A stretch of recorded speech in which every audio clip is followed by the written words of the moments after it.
Welcome. Before we dive in, I want to say something. This is not a panel or an interview. It's just us, women, who chose the brave, beautiful, messy path of building something of our own. And I want to start with honesty. When I first started building Splice, I wasn't quite sure what I was doing, and it felt like everyone had a manual and I was just winging it. But here's what I realized. Everyone is winging it. The new salon owner who just opened up her business, winging it. The OG who's been doing this for 15 years, still figuring things out. And International Women's Day is not about only celebrating how far we've come. It's about having honest, hard conversations. It's also about being honest about the journey, the parts that are hard, the parts that we don't post. Today, we're going to talk about the real stuff, our wins, our struggles, and the lessons learned the hard way.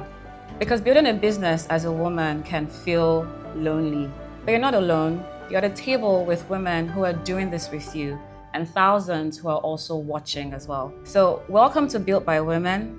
Let's talk.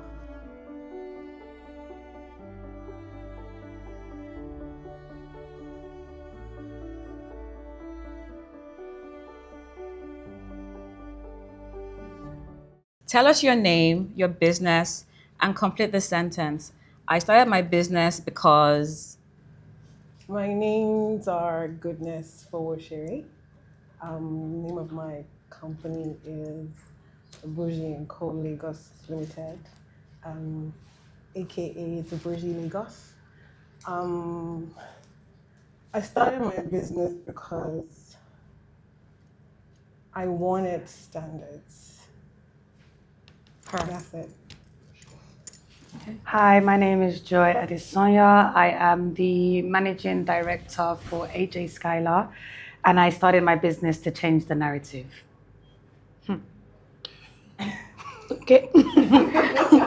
Hi, my name is Olabisi Adesona, and I run Sugar Rush Aesthetics and Wellness and Sugar Body, which is Sugar Rush Body Care. So I started my business because I wanted to make money.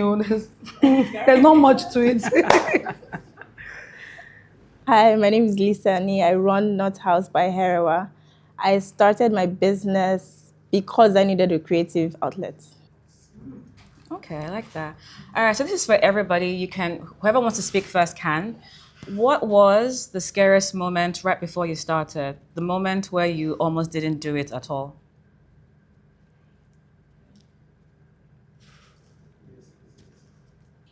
My yoga. I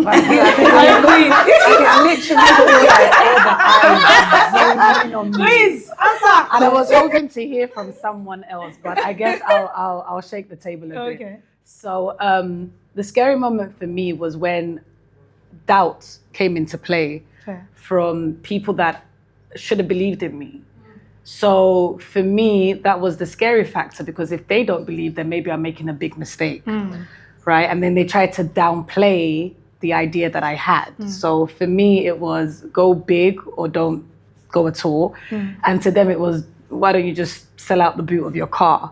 So the two versions of what I inspired to create versus how people saw what I wanted to create, I think that conflict of interest really felt foreign to me and made me feel like perhaps I shouldn't be on this journey, perhaps I shouldn't be doing this.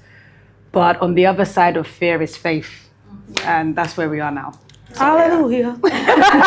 Before the others answer, how did you actually, because it's always hard when the people, like you said, that should believe in you and should have your back are like, how did you then overcome that? How did you power through that? How did you not allow their voices be the loudest in your head? You have to silence out the noise. If you know what you're doing and you're called to do it, and you have a belief system that this thing's gonna work, you have to silence out the noise. So it becomes a question of whose voice matters. Right. Mine's or my opponent's, right? And I learned that trusting my own voice and trusting the voice that's within me, because I'm big on faith, is more important to me than what the person next to me is saying. I like that. I really like that. Do you want to take that question as well? Hola. To be fair, I was working a 9 to 5 when I started my business. So I was still working in finance. Yeah, so fear honestly didn't really come to play because I had a stable life. Either that or I married for money. I'm sorry. So I had all the plan A, plan B, if that made sense. And to be honest, I actually had people who believed in my business earlier than I did. Like I thought, yeah, it's a nice to have, I'm very good with my hands. So waxing, all of that stuff. I used to be a makeup artist. So yeah, I'm very good with my hands. And it was okay. This if it works, fine. If it doesn't, I wasn't really like, oh my god, if it does not work, I'll go back home. I beg. So yeah, it wasn't that like it wasn't the fear wasn't like a lot, to be fair. In the beginning. Yeah, at the beginning. Okay. To be fair, that was the same thing because I was in the civil service. I worked with Nigeria Ports Authority at the time, so I don't think I had fear. I was like optimistic. I was more of, oh my god, that's an outlet for me to be creative, and this a problem I noticed where I lived, and I was like, oh, someone should solve it, and that's how I started. So fear wasn't fear came in after 2 years. We'll come to that. We'll come to that. What about you? Okay, so for me, I think I've always had it at the back of my mind that regret can't be a thing, right? So I'd rather regret that I tried it and it didn't work than I didn't try it at all, right? So for me, not house, I had always just said, you know what, I want to open a salon. I started braiding when I was 7. So it was just a big thing for me, and I have other businesses. So opening this one, it was just do it. If it doesn't work, okay, fine. Again, we'll go back home or we'll go back to the drawing board. How do we make it work? But again, I think in business, most times I look at how do we make it work as opposed to, or is it not going to work? Or, yeah, so that's.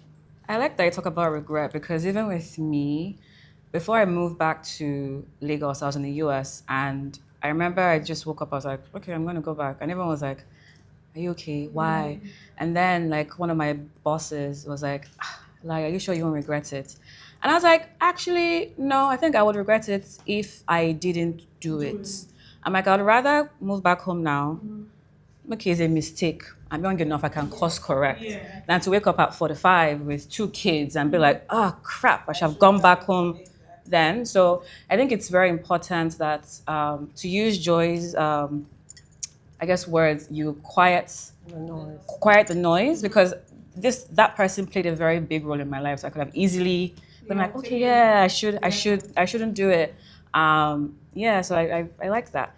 Okay, so for some of our newer business owners, what's something that you're navigating right now that feels really hard? Trying to inculcate standards. Okay. I feel like the salon industry, we don't have the proper system in Nigeria to go about the trainings.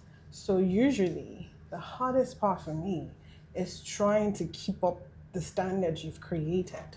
Because most people, when you hire them, they come with a different diluted type of standard and then you have to start retraining, and then the retraining takes about 6 months, and before they start getting it, they're already like 1 year. It's like time passed. Standards for me, standards. Same for you? Honestly, finding like skilled people because, for example, I do niche services like sugar waxing. And every time, for example, last year, all people that, in fact, in the almost 6 years of my business, everyone that we've hired, we've had to train from scratch on how to wax. Yes, I've had to train them from scratch. And so you train them, you train them in the skill, you also train them in your culture. And then sometimes there's a misfit. Somebody's probably professional, but like culture is not there. Sometimes we are lucky to find both in one person. Other times maybe they're good people, but their hands are just not doing the work. So retraining these people, and when they now start to like get you, there's also they want to leave. And then you have to start the journey again. It's like it's like a circle. Yeah. It's going and going. Yeah. And that's like the most, Yeah, I think it's human What about resources you? generally. So I think it's a bit of both. So it's standards and the staff, right? And I think I find with maybe my staff, right, that there's a reluctance. So they've come from places where, they did things a certain way and they thought that was okay, and it's like, okay, you're a new business now. Why do we need to do things this way? It works in my other salon, so why am I, But I come from a HR background, right? So I'm able to train them and retrain. So what I do now is we have trainings every Tuesday, right? until they get there.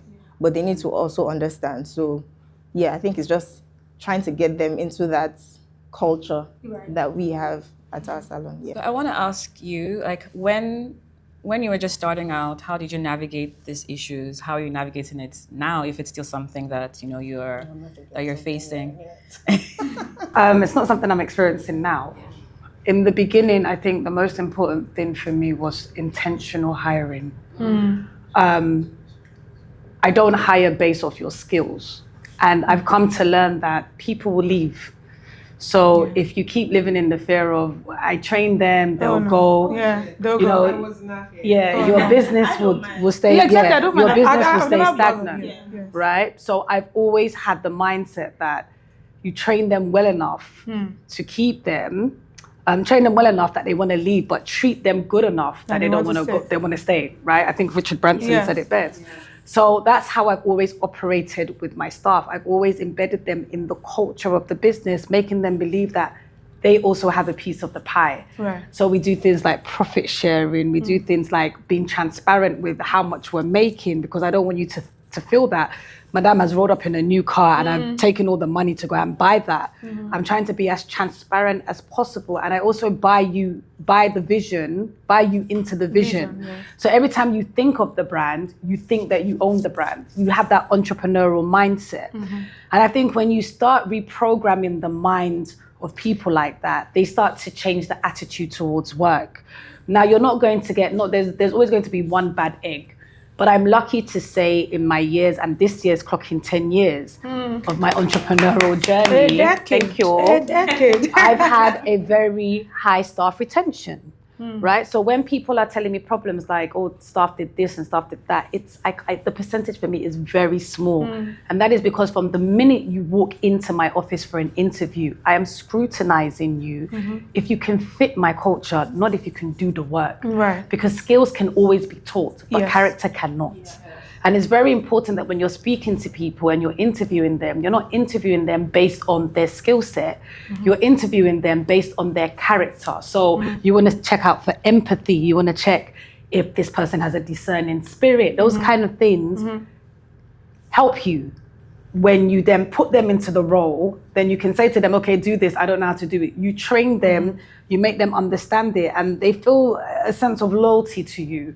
Doesn't work for everyone. No, I completely agree. With that whole, I have a character, I agree. Yeah. Because you cannot honestly train other people's children. Like, if you don't have it, you don't have it. Yeah, no, I agree. But I also know that sometimes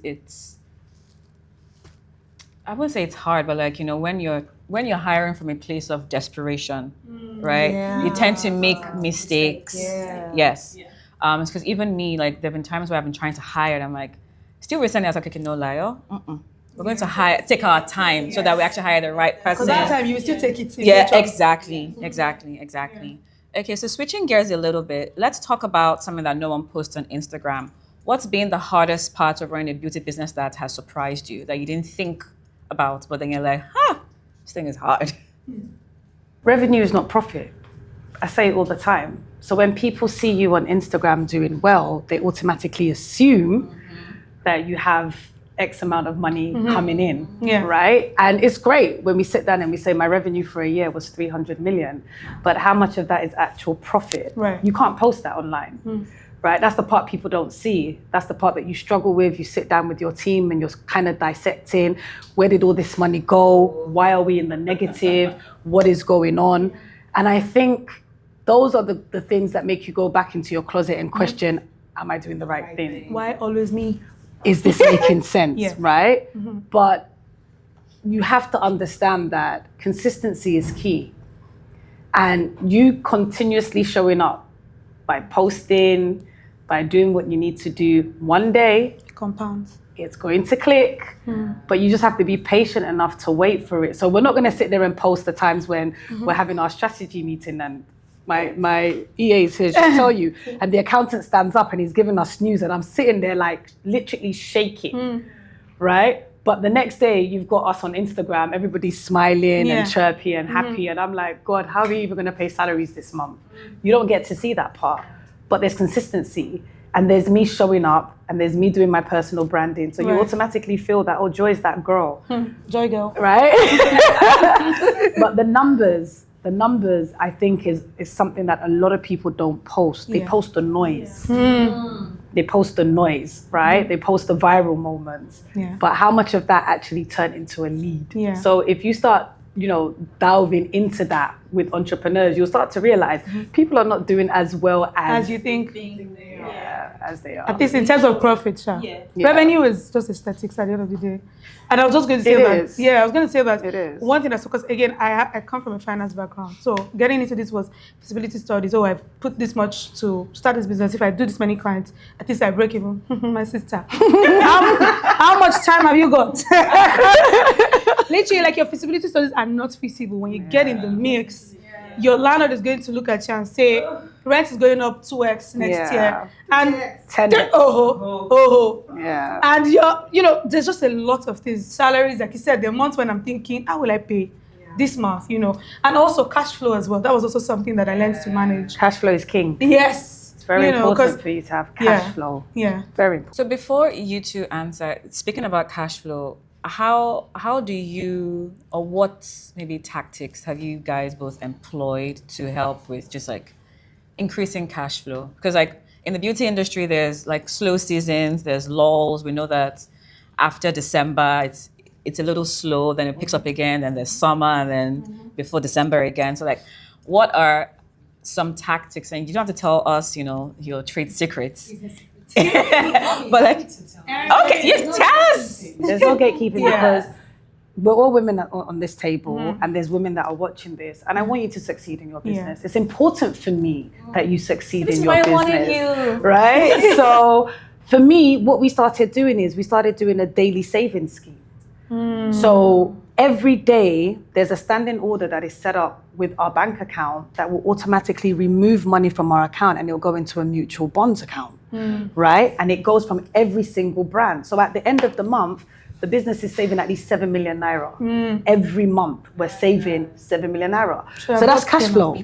That's money when we need to pay for something, when we need to do something, because sometimes the money comes into the account and it just, especially the naira. My mom says the naira has wings. Yeah. It has a special kind of wing, right? So when you're earning all this money, rather than at the end of the year, and this is what I noticed, rather than at the end of the year, you're showing me my P&L sheet, and I can't really see where the money's gone.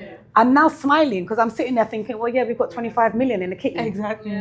Right? So I think it's important as women and business owners to put your business into a culture of saving, no matter how much it is, no matter how little it is. So there's certain business has 50K, other business have 25K. But every day at 5 o'clock, I get an alert from each account, the money goes out. And so at the end of the month, when I get my statement from my mutual bonds account, I'm smiling because not only am I saving money, but now I'm gaining interest.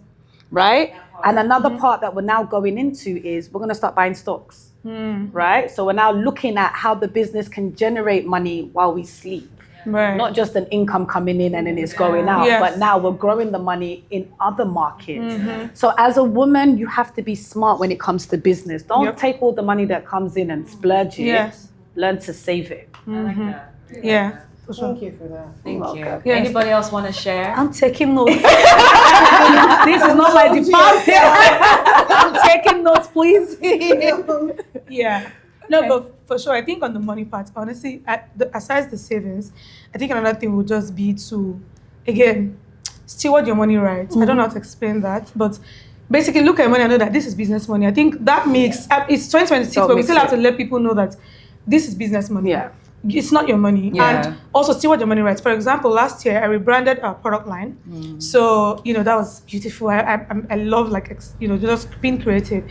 But the service business, which was about 4 years at this time, was now funding that project, right? Because services was now, and it is when you want to buy in bulk from China, MOQ, and all of that. And it's about, you want to be smart, but not also smarter by half, So you want to buy, and all of that was happening. And when I was done, I was like, okay, where's my money? Now I'm like, my money's on the sea. The business money is on the high sea. I wasn't thinking of, and so it now sort of made the service business broke.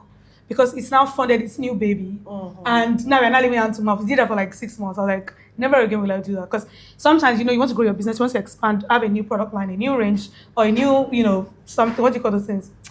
When you have a conglomerate, subsidiary, Gotcha. and then the big one has to fund the baby. Yeah. You need to be careful, just how you wire that, or else your big baby maybe eventually suffers. So just steal what your money right. Yeah. What do you say?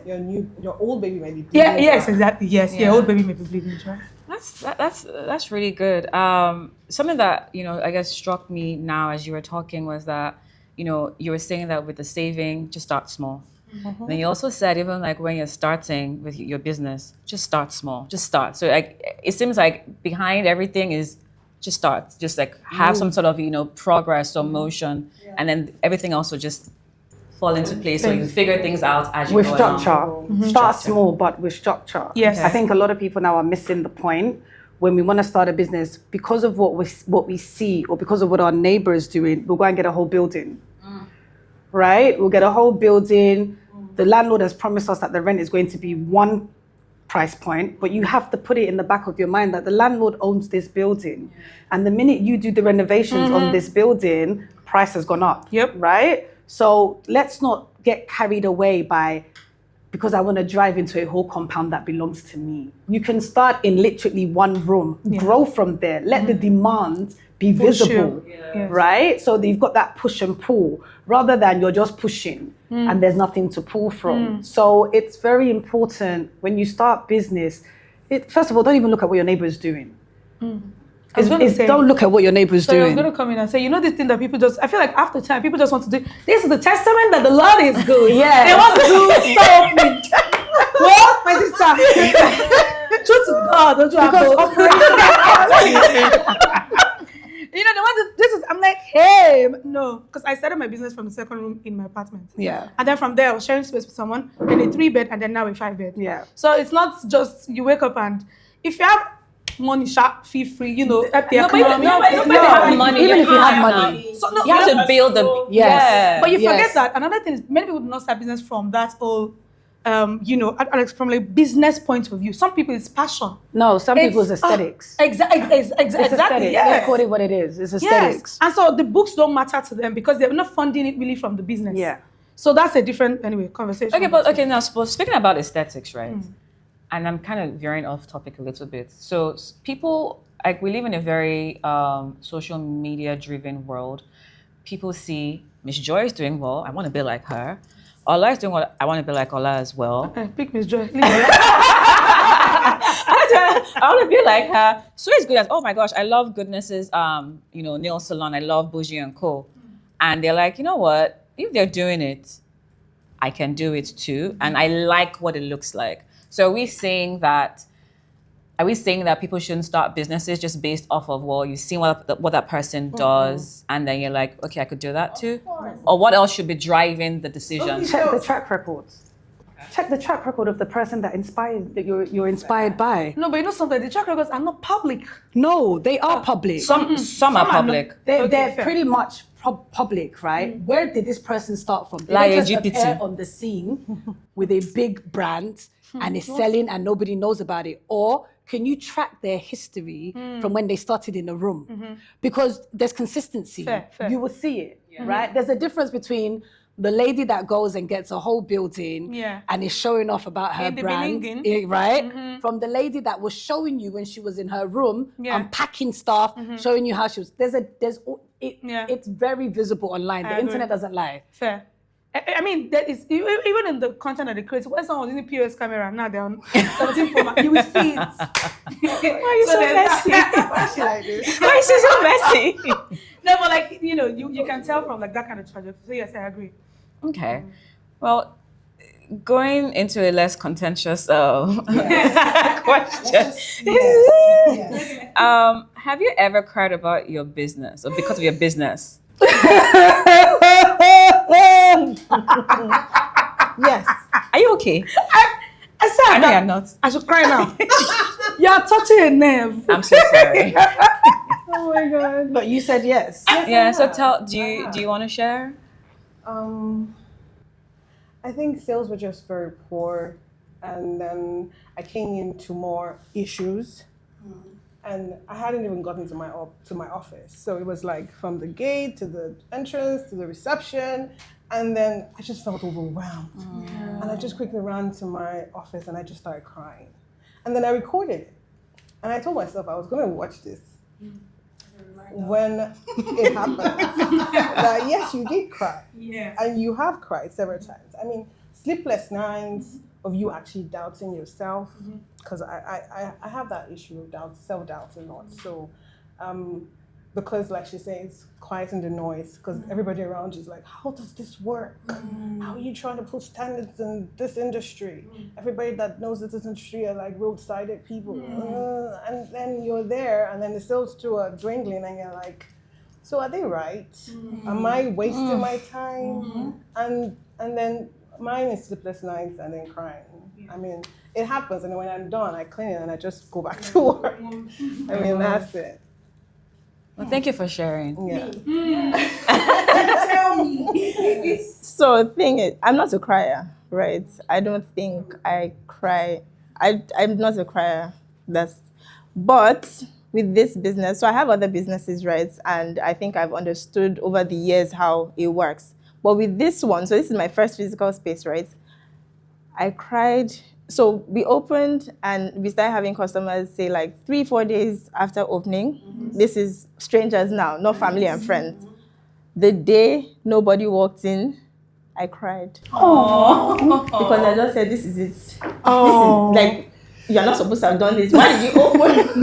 What's going on? So there was, I think because nobody walked in, right, all of that doubt started to creep in. It's like, maybe you shouldn't have opened. Is this how it's going to be? What happens, and then you start to think of salaries, what's going to happen at the end of the month if it continues like this. So I think that day I cried, but you know what, I just thought, God who brought me here, again, it's faith, right? But it's like God who brought me here will see me through. So again, wipe your tears and move on. Yeah. I mean, that's the word. You self-encourage yourself again. Exactly. Yeah. For me, I feel like if you feel it, let it out. Because, I mean, that's an outlet. I haven't cried yet. But I charge God. That's what I do. My team knows. So if I get news that is contrary to what I know it should be, I sit down and I have a conversation like a mad woman with God. And I say, listen, this is you. Not be so right? You are the CEO of this business. At the end of the day, I'm here boasting. God told me to do it. God told me to do it. So if you don't do it, it's you that they will mock. So I'm literally giving you the platform to do it. Recently, something happened that my team, they were deliberating who's going to tell me the news, right? I'm in my house chilling. They're panicking on the scene. And what I don't do in my office is I don't invite panic. Yeah. It's not, they know me. You're coming to me, I don't want to hear the problem. You have to come to me with the solution. Yes. Right? Yes. So they lead with solution. They don't lead with problem. So everybody's looking who's going to deliver the news to Miss Joy. I sent my EA forward. She just kindly just sent a WhatsApp message.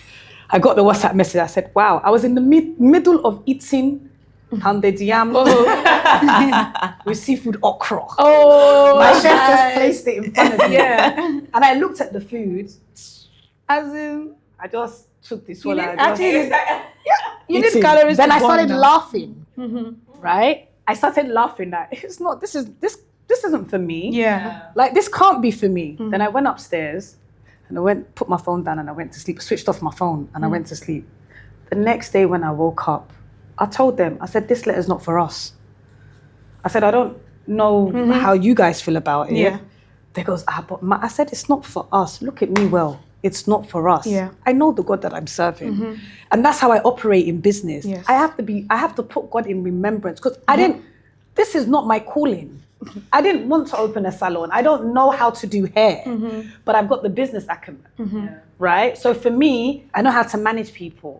I know how to appeal to people. I know how to sell, yeah? Now you've gone and pushed me out there and told me to go and open a salon. Now you want to embarrass me. Possible? No, it's not possible. Look, there'll be days, there'll be down days. Yes. Yeah? You just need to understand the months and the seasons. Now, we've got the research in front of us. We know our peak months. We know our quiet months. We start preparing for it. We start doing strategies to try and see different ways that we can make it work. But to sit down, I haven't actually physically cried, because every time a tear wants to come, I might cry about my personal life. I was gonna say, yeah. But my business, every time I think about it, and I'm like, no, but I didn't call myself. You have to do something. I've been in business for 10 years. I've never owed salary. We've never missed a salary date, right? We started with 2 staff. Now we've got 50 something staff. We've never missed a beat on salaries, because even at the beginning of the month, when it doesn't look right, by the middle of the month, when it looks bleak, by 2 days before salary, when it's looking impossible, somehow, somehow, that is how I operate with God. My God of somehow. Yes. I like Suddenly, that. right? My God of suddenly, he just puts it into place, and then I'm like, yo, we paid that salary. My accountant's like, man, I don't know how we did it. Yes. Yeah, I like that, because just as I had cried and all of that, this was a few days, like I said. So this was still my first month, right? My mom said, you'll be fine. And it's the same. So if I said this in hindsight, again, I've not owed salaries. We're only about 4 months, right? It's new. When ideally you'd be thinking, okay, 4 months, where's salary money coming from? It's a new business. But we've paid salaries on time every month. So it's just like every time, again, so just buttressing on what you said, every time you have that doubt, God always comes in. Unless He's not in the business with you. So if He didn't send you to do it, if you were looking on social media. This goes back to the expected question. Yeah, so if you were looking on social media and God didn't tell you, You're your own. Yeah. You I'm are. definitely more of like that world of God is you. But just like you said, my personal life can make me cry. You know, sometimes of course, you take your personal life into work. So sometimes when you get to work, your personal life is already hitting you. And actually, I'm like, you know what? I'm going home. Like, I'm not doing this with you people. So yes, my personal life can, but besides that, God is you. Like, there's not much. Yeah, I like that. I think for me, what I'm picking is that even if you do cry, okay, cry, release, and then move. What's next? You know? Yeah. Don't dwell. Don't dwell. Yeah, I like that. Okay, so 1, 2, 3. You 3, not our OG. If you could ask the women who've been doing this longer one question, what would it be?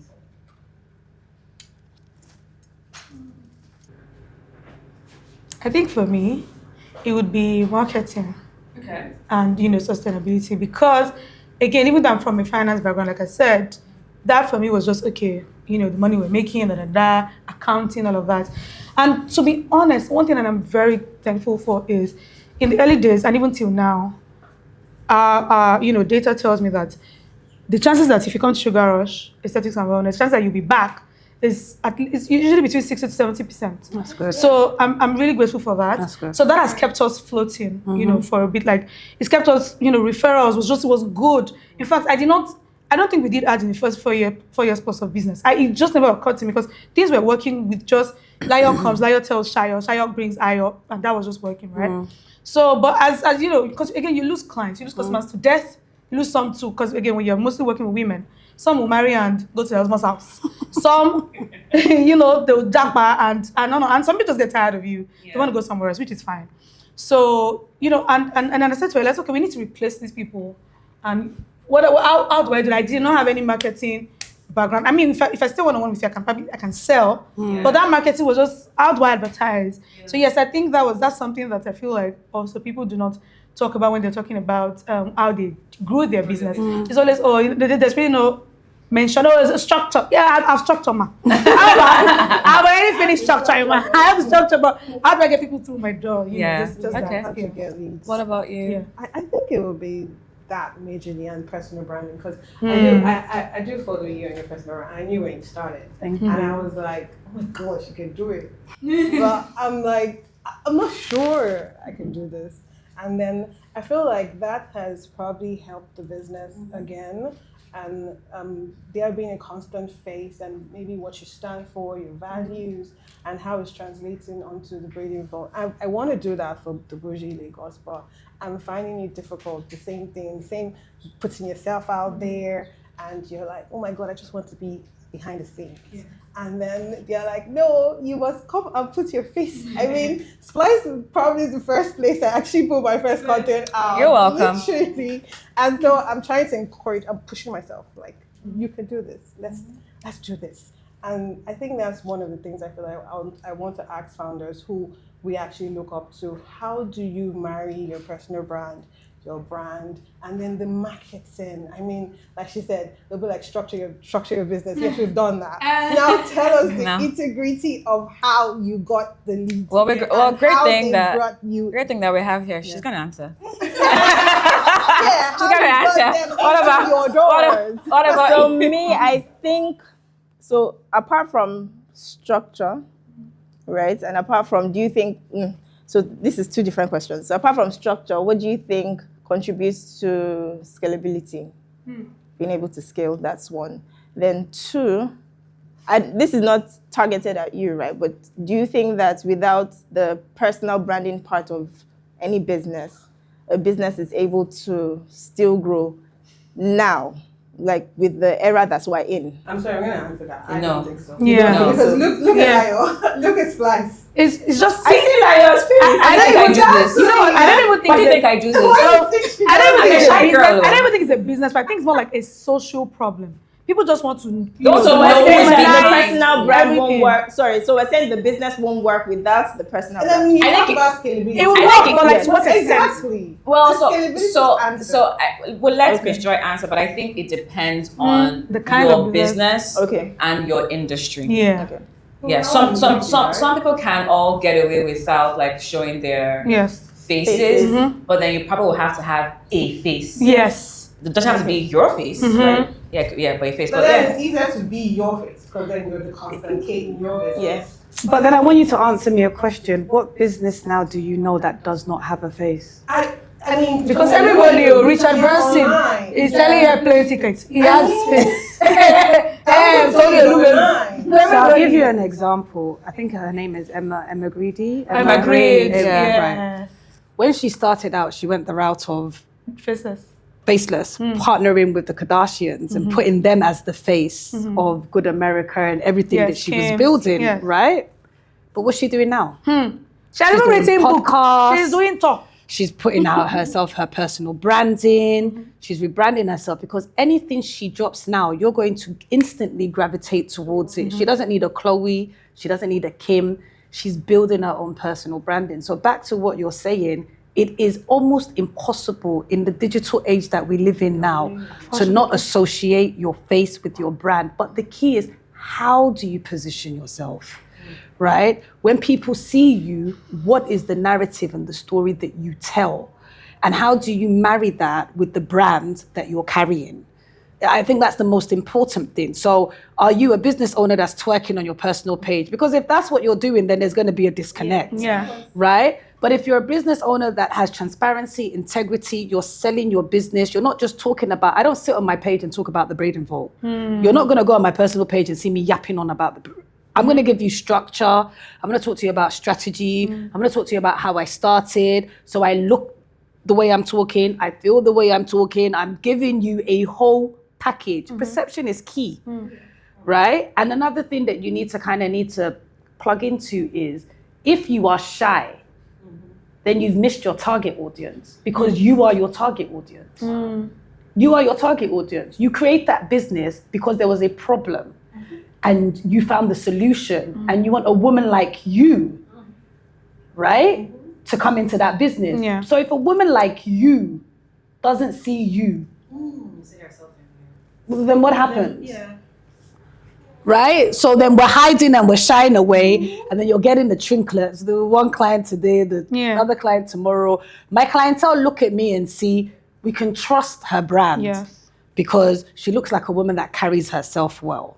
She looks like a woman that has integrity. She looks like a woman that has transparency. And, you know, she's kind of cute too. She kinda cute. Right? So when you come into my business, that translates from customer service to the quality of hair that we give you, to how we, you know, deal with you from the minute you send us a message on Instagram. I'll give you a story. When I first opened the braiding vault, I opened it within proximity of Shush Lingerie, which was my first baby. Yeah. And there was a client that she had been going to the braiding vault. So one day she saw me in the braiding vault and she goes, I just want to ask, are you also the owner of Shush Lingerie? I said, yes. She goes, I knew it.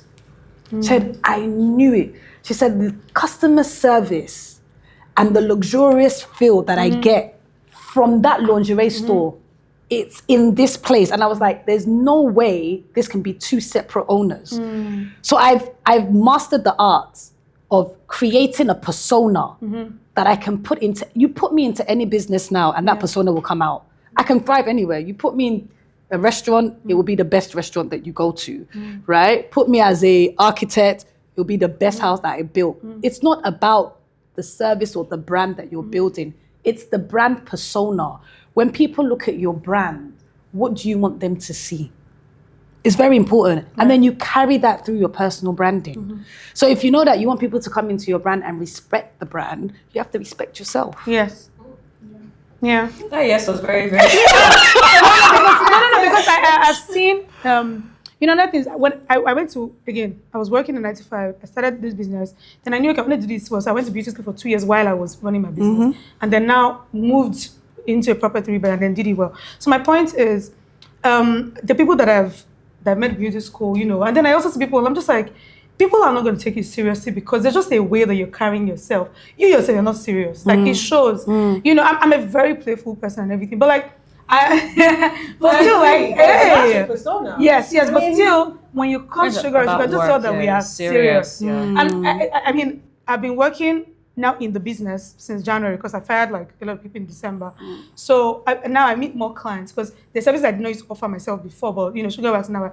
And one woman said to me, I've been here since days of so person and then this other staff and then this other person. And the service is the same, right? Seamless. Yes, it's similar, exactly. So, and my thing is, at least that has to be there, that track record, that trajectory of when they come to Sugar Rush, it's not about if Layo attends to them or if Ola attends to them, it's about they have the same experience. Exactly. Yeah. Exactly. So if you don't take yourself seriously, even your staff will know and it would affect. So, I mean, I fired the people who are still giving the good service, but you get it, like they know not to pay with my customers. So yeah. All right. So Ola had asked a question about like marketing. Do you want to share some marketing tips with us? Yeah, I think I get old man while you say this. so I come from a marketing background. That's what I studied. And marketing is very bleak, especially in a world where an average person attention span is 6 seconds on social media. So it's like, how do you capture your audience amongst all the noise, right? And you have to look at different tactics in order to do that. So there's things like sponsored ads, there's email marketing, there's SMS marketing, there's also personal marketing, one-on-one, which I think you mentioned that you were doing. Just by being in your store and getting to know your clients, it adds a different touch to the service that you're offering. But right now in my business, what we're looking for is a digital marketer. And we actually put that out there because now we understand how to create the content. But now you need somebody that's going to help you push the content out distribute across all platforms. And I think that's where the gap is for most businesses. We all get a social content, a social media creator, and we assume that this person will not only push out content that will go viral, but understand the analyticals that go behind it. They don't. It's 2 different jobs, 2 different posts. And sometimes you have agencies that will charge you a ridiculous amount of money to push it out and give you little to no results. So what we're looking for now is somebody that understands the online digital space with the content that we're creating. Where can we distribute it? Right. So is it going to be on the Google SEO? Is it going to be on TikTok? Snapchat. Is it going to be on Meta? What works for us? And then sometimes also you have to understand that with marketing, you need to know your platform. Because what works on TikTok doesn't work on Instagram, right? I started TikTok and within 2 months, I amassed 10,000 followers because I was gisting. Yes.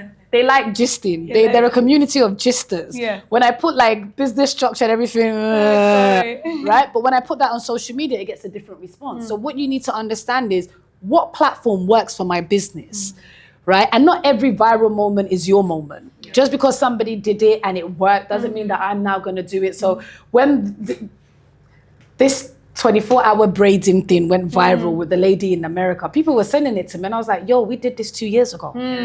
But the difference between me and her is she had the digital marketer that helped her push it, and it went viral and she made the noise. Yes. We did one post 2 years ago that said 24 hours braiding, and it just got lost among the noise, right? So in terms of marketing, what you're doing is right, but you need to hire the person that understands the online digital space, because it's a complex space. It's a very complex space. So you need to find a digital marketer, and I'm putting this out there for women that are maybe in that space that are looking for brands to connect with. Yo, start hitting up SMEs. Like start hitting them up and saying to them, look, how can I help you create visibility with your brand? Do you understand? You sell products. You don't need a brick and mortar to sell products. Your products can be shipped to anywhere in the world, right? But the way to do that and get into those markets is to have the person that's going to help you push and divert the traffic back to your website, divert the traffic back to your social media. So don't ever feel that the content that you're putting out is not enough. It's just that because there's so much content out right now, even the algorithms will favor the content that within 10 seconds of posting, they've got like a 500, 1,000. Those ones will go higher than the one that has 2. Sometimes when I go on social media and they've posted something and I've seen 5 likes and it's been 20 minutes, I call them, yank it off. No, yank it off. Why is it still sitting there? It's not, the algorithm has already pushed us down. No one's going to see this content. So why is it still there? So they're now understanding. And I think that's something you also need to understand as business owners, even from a marketing perspective. Don't post for the sake of posting. When you post, study the engagement levels with that post, right? Also try and look, how many leads did this post get me? If by the end of 24 hours, you've realized that there's no engagement, it's gotten you no leads, yank it down, take it off, go back to the drawing board, bring something back again. It's better you do that than people come on your page and see 1 like, no likes. They will swipe, they will go somewhere else because people are chasing the noise. Apparently. They're chasing... I'm sorry.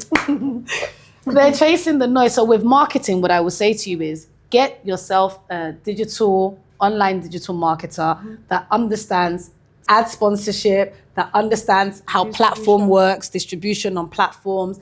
Pay that person well. I agree. Pay that person well, because the return on investment, you'll be laughing at the end of the day. Yeah, so that's where we are right now, and that's what I would advise. Do you get like a clapping break where we're like, oh? Thank you for that mini masterclass. Yes, thank you. Okay, and then so this is for you, Miss Joy. What's a mistake that you made that you don't want, our newer business owners to repeat? Wasting funds. When I first started my business, I wasted a lot of money on everything. On everything, because I had the spirit of excellence. So everything must, even as I'm sitting here, I'm looking at that picture, it's not straight. It's actually, it's bothering me. It has been bothering me, right? So I have the spirit of excellence. So I could sporadically go and tell my team, this white isn't white. We paint the whole salon. Bro. And they'll be like, it's not really in the budget. I'm like, yeah, just do it. We paint the whole salon, right? So for me, I had to learn that I had to stick within budget. I had to confine myself and have a person that's accountable to kind of speak in my ears and say, man, we don't really need it. And accept that, rather than just taking all my funds and pumping it, because we don't have a maintenance culture here in Nigeria. And for me, when I go into a lot of brands, that's something that puts me off. Because I'm like, you're a great brand. I walk in, see a leaky AC, I see the curtains hanging, 90 degrees down. It's just something's off, right? And you do this year on year on year. But the owner's looking amazing. Aesthetically, hair's done, makeup's done, wearing the baddie outfit. But your business, the lines are not even straight, right? So for me, I had to kind of learn that, yes, it needs to be fixed, but is it a want or is it a need? Is it a want or is it a need, right? Yeah. So if I don't fix it now, is the business really gonna suffer? Can I afford to do this at the end of the year? Right. When we shut down and we're doing our whole maintenance thing, or am I gonna splurge and do it now? So for me, I had to really discipline myself with money and just understand that not everything needs urgent attention. Yes. Yeah.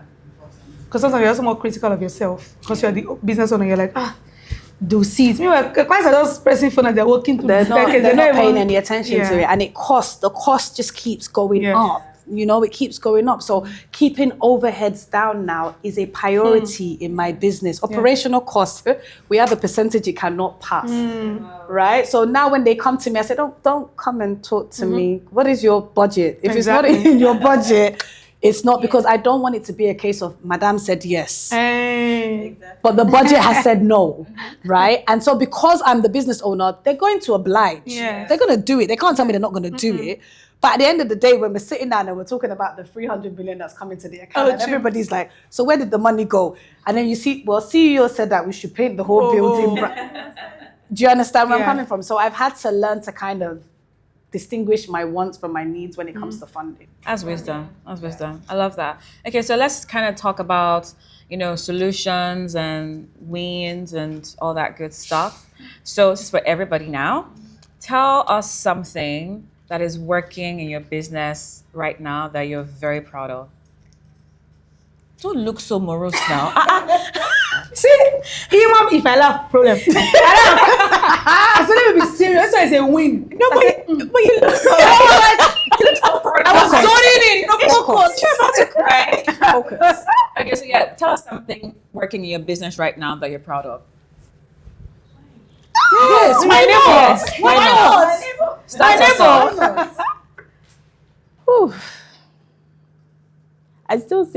I think I'd still say structure, right? I'm so proud of that. Again, because it's my first physical space. So with other things, I'm able to wing things. But with this one, right from the interview, so I have a legal degree and I have a background, so I have a master's in HR management and business as well, right? So from the interviews, I already had my questions down, had all of that. They all signed contracts. Maybe it's not about that, right? But they sign contracts. They know how you come in, you turn on the lights, you turn off the lights. So the SOPs, with my other businesses, I feel like it was just winging it. So for me, I'm very proud about, how that has been. And then I feel like people who I've gotten feedback from have always had the same experience. So they come 2-3 times. I mean, we're still new, but at least 2-3 times. And it's the same. Apart from I've been changing managers. But but they still have that same experience. I've not gotten any complaints on, I came in and or something has changed. I've not had that. So I think that for me, I'm actually really proud about that. Yeah, that's good. Beautiful. You mean me? Honestly, it's just customer experience and my own staying power. Because It's beautiful. yeah, I'm like 5 years. I'm a 5-year-old, I don't have child, but I have business, that's my baby right there. Yeah, so I think the same power, and of course, customer experience, the fact that over the years, different people have been on my team, but if you come to Sugar Rush, the experience is usually the same, because the name is because I want you to literally feel the Sugar Rush when you're leaving, because I believe that the business usually will carry the persona of the business owner. Yes, absolutely. And I'm a happy, jolly person. So it's like, I wanted to feel the Sugar Rush, Absolutely. So I'm really grateful for that. I'm really proud of that. Because that's what has kept us, even when we're not marketing aggressively, people just stick us. I know that if I shall go here, they treat me this way, and I'm really happy about that. Yeah, for me, it would be our intentional customer service. I feel like that part, our clients keep, that's one thing that they're always sure of. And they're like, I know as long as you're there and as long as you're still running things, that customer service still is on. And I think and again, I'm gonna side you on that, the staying power, because I've had 2 kids. So it's like, oh my God, going through the pregnancy phase and running a business and giving birth. And I can remember how many times I was there with my big bomb. So that staying power is one for me. And I'm still, I have a vision and I'm still going. I feel like customer service for me, remaining as it is and even getting better, because that's one thing we want to be known for, being very intentional. And I feel like if we put that in all of our brands, being intentional with our customer service and how they feel when they leave, and how they are like, we'll see you next month. Yes. And how that makes you feel happy and jiggy. It gives me this jiggy feeling in my tummy. So I think that those are the things I'm happy for. What about you? For me, it would be brand integrity and brand identity. We don't have to do much. You know who we are. And it's because we built that over the years. You trust us. We built that in Lagos. Now we've built that in the UK. You kind of trust us, right? So I'm very proud of that. I'm very proud when I walk somewhere and people say, oh, braiding vault. And I'm like, yeah. So I think that's a big win for me, because even when you're not making the noise, even when you're getting drowned out by competition, your brand still stands, right? And that's what stands the test of time. That's the reason why you have the Coca-Colas and the Pepsis and whatnot, because even after all the drinks that have come, their brand still stands. And that's the most important for me. Yeah. Okay. All right. And then, so my next question would be, how do you guys keep your clients coming back? And I'm asking because I know that in the beauty industry, retention rate is something that a lot of beauty business owners kind of struggle with, right? So how, just give me one tip or one secret. I want to beat you, Ola. But I'm actually not kidding. Honestly, it was Really? one simple thing that I did. Like if you walk into Sugar Rush, just that you will eat something. And I promise you, because people are trying to. Maybe you've booked lashes, you've booked hair, you've booked this, you've booked your wax, and so trying to get to each appointment. Like sometimes people just have one day for maintenance day, right? Yeah. So and sometimes there's no time to eat in between. But we have this little treat table that is free, by the way, because I've been to places where they're like, man, so that one is 1.5. I'm like, do you get, but they're able to say, when they come, we have like this little, the coffee pod machine thing.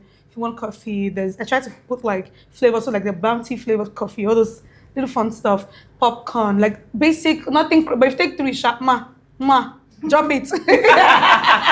But at least that there's water in the fridge, all those little things. Trust me, it goes a long way. Okay. That's part of the customer experience. Yes, exactly. Yeah. So that's what I was going to say. I was going to chip into that. I think it's a customer experience. So there was just something simple we discovered. So after your manicure, usually you would want your hands feel super dry and dusty, and you're like some people would literally take it and dust on their clothes. And then I decided that we start the sugar scrub for you after your manicure. So after every manicure, you get a sugar scrub in aromatherapy sugar scrub that makes you be like, oh my God, that smells heavenly. And then you dip your hands in warm water, and then we really scrub your hands softly. And then when you're done and we're damping your hand, and you're like, oh, that feels good. Yeah. And then also the refreshment, like you said, like you're sure of coffee, you're sure of tea, you're sure of sweets. Some cookies, ours is cookies. Yeah. And then we want to have your feedback. Yes. I love feedback. Yes. I love it. I just want to know where we got it right. Where we didn't get it so much. Yeah. And then when you're coming, I like when we create personalized service for our clients. Yes. Like we know you and we know what you like. And then you don't have to keep repeating it to us all the time. Yeah. So that's one thing I know that we do differently that keeps our clients coming back. Yeah. Ms. Joy, do you want to share? I just think it's been intentional with the client. We treat every client like it's their first time. No matter how many times you've been to the brand. When we first started Braiding Vault, it was very rare, and I can almost say we were the first. I'm actually going to say we were the first salon that was providing a luxurious braiding experience in terms of you come in, we are serving you red wine, white wine, we're giving you refreshments. It wasn't done. I think I've done a lot of firsts in this Nigeria that I don't really give myself. I don't give myself praise for. Yeah, in all honesty, we were the first salon to start the deposit scheme. And people thought we were crazy. Like friends used to say to me, "No one, you're not in London. No one's going to do that." I'm like, "Watch, they are going to do that, right?" So putting that standards into place, and then being intentional to consistently give the client that, right, and upgrade it. I remember one client came and she was so excited. She was like, "This is the only place I come to. You give me potato chips, you give me plantain chips, you give me chin chin, you give me biscuits. I'm so happy," right? Yeah. And it's just those little things as like an added value to your service and to your brand, right? And it sets you apart from everybody else. So maybe everybody is giving out snacks and refreshment, but how do you present it? Exactly. Right? How do you make them feel when they have it? Are you rationing it? Are you watching them? I mean, sometimes we overtop the glass with wine because we want you to be merry. And then sometimes we're like, "Madam, you drank too much." I'm gonna cut you off now. Yeah, exactly. So I think just being intentional about every customer that comes through your door is an added value to your brand. And that's what's going to keep retention. We have a 70 to 80% retention rate. And we've kept that for 6 years. Right? So I've got my day ones that I walk into the salon and I see them and they're like, 9-5. and then you've got the new ones and you've got people that fly in to get their hair done and fly out, and you're just knowing that they're coming because you've been consistent and you've been intentional. That is what's going to set your brand apart. Yeah. I like that. 2 more questions and we're done. I know you have to run. Okay, all right. So what do you want for your business 1 year from now? Not revenue, not money, but like how do you want to feel a year from now? A year from now, growth. Told my team this is our year of flights. So there's going to be growth, there's going to be expansion. I want to look back a year from now and I've ticked that box. Revenue is not important to me. I say it and I mean it. It's not important to me because I need to be passionate about this, whether I'm making money or not. That is my driving force to get out of bed in the morning, right? And to know that the people that work with me, they're relying on me. They're relying on this thing to work. So a year from now, I want to be standing and saying, look, we've done it. We opened the 2 locations that we wanted to open. We've built a bigger team. We've got a better structure in place. So now I can go to Monaco and chill on a yacht. And that's really where I see myself. The money comes, great. That's an added bonus, but that's not my focus, right? That's not what I'm chasing. I'm chasing impact.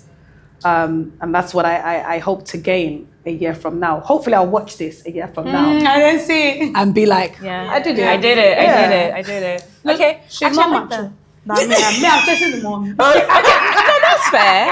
Okay, so money. I'm kidding, but like, yeah, both. Okay. Yeah. What about you? So I think the same thing as well. So being able to sit down a year from now and see that my structure has worked and I can scale. So I can move, expand, whatever it is. Yeah. Yeah, What I about think you? it's the same thing. Yeah. Okay. To be able to take the Bougie Lagos to that level where I'd be like, okay, it can autopilot itself without me being in the center of everything. I think that's what I want to look back.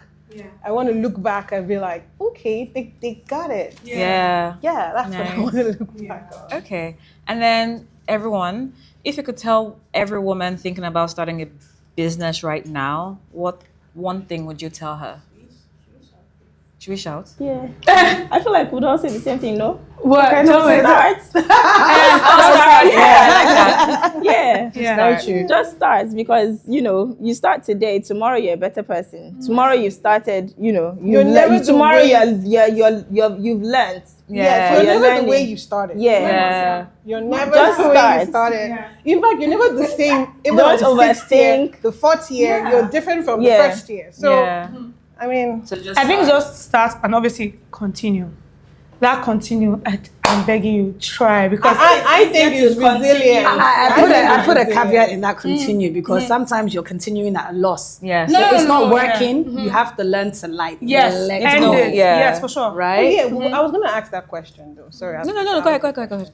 So when do you think it's time to quit? Because we are always talking about the move, the down days, move, start. But when do you tell? I mean, I look at how saturated the beauty industry is in Lagos, and I'm like, when do you say Enough. yeah? So I'll tell you, I won't name names. I have a really good friend. She's in the beauty space, and I sat down with her, and she was talking to me, and she was like, "I'm gonna let go of the salon." And I was like, "Well, no, you can't do that. You know, you built this brand." And she said to me, "Joy, the numbers no longer make sense."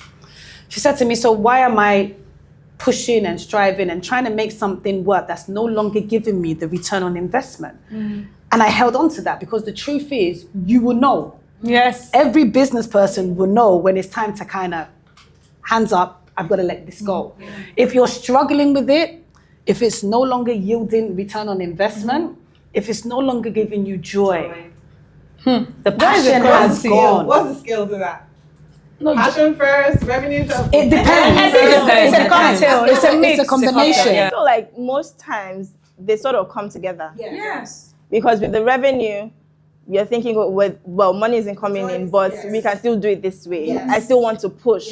But you get to a point where it's not coming in, I don't feel like doing it. It's just like, you know what, it's time. And as an entrepreneur, you need to know when to quit. Yes. Because the business that you're building now, if you're building it because you want to stay in it, then you're not a business owner. There should be an exit strategy. Yes, you must be okay with You should leaving, have an exit strategy. So where I'm sitting at today, I'm building my business so that an investor can come and buy it from me and take it off my hands. Yeah, I'm happy. Right? So I can build something else. It's not to stay in it and die in it. And no, that is not being a successful business Because owner. honestly, I think I told Lyle over the phone that this is the moment of transparency. I've done my service business for over 5 years. And I said to that, honestly, because Lyle, it stays between us. And then I was saying to her that, I'm actually thinking of quitting the service aspect of the business. I did to talk about that. I did think about that. Yeah. But service seems to be so complicated. I would like for you. I mean, If I get people now, I kind of know what services I'm also taking out. So I'm giving it honestly this year. Yes. I'm taking out some streamlining of services. I'm being very intentional with 2 or 3. Yes, exactly. Service gets very exhausting. I'm going to give you guys 3 R's that Tell you us. should focus on when you're coming to a point where business is no longer looking like what you want it to look like. First thing you need to do is review. Yeah. Right? Review your strategies, review your price point, review your position in the market. Then refine. If possible, where can I tweak? Right? Where can I work on it and make it better, and whatever the case may be. Right. And then the last one is, sorry, it's not even R, it's P. No, pause.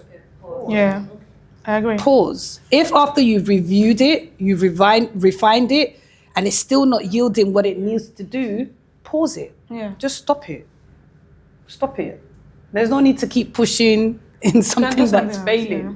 Just pause. So review, refine, pause. Yeah. And that's basically you putting everything on the table and looking at it from a strategic, not an emotional. Yeah, you have to objective. Without having a love language of acts of service. Yes. By all You means. must love serving people. It's draining, but that's your calling. Yes. You are the medical doctor of your field. Yes. So people will come to you and pour out their hearts to you. People will come to you and they're not confident. People will come to you and they expect you to pick them up. Yes. That is your calling. Yes. It is not a complaint. No. I'm Yeah, saying, I'm okay. saying, right? I'm saying, hear me. Yeah. Yeah? Serve.